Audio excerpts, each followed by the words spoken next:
Hi guys, I'm Jeff from Performance Bicycle, and today we're going to go over lubes and how to lube your chain properly.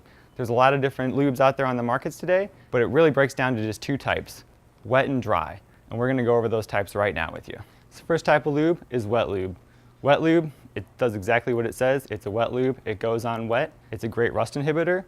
Generally, this is the type of lube you're going to use on your road bike. You're going to find that this lube works best in conditions that are wet, damp, and muddy. So your cyclocross racing, your traditional road bike racing, a lot of people like to use this lube primarily in the wintertime when you have a lot of wet and sloppy conditions. Second type of lube you have up is your dry lube.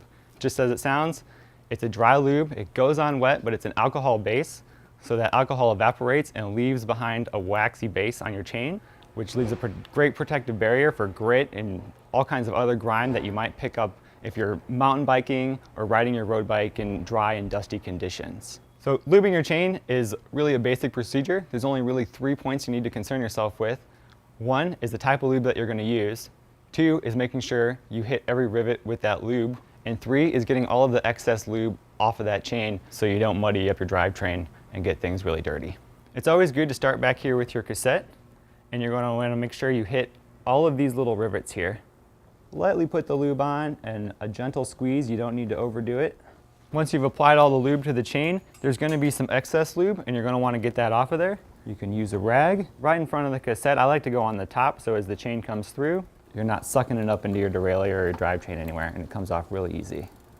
Now we just applied a wet lube, but if you were to apply a dry lube, the application is essentially the same with some minor details. The first difference is you don't have to wipe down the chain, because dry lube is an alcohol base. It's going to evaporate off the chain anyway, and you want to give it time to evaporate, so wait an hour or two before using your bike. There's a lot of different types of lube on the market, but as we talked about, the two main ones are your wet lubes and your dry lubes. If you have any other questions, you can check us out online at our learning center or stop into one of our shops and talk to one of our spin doctors, and they'll be happy to walk you through it. Thanks and have a great ride.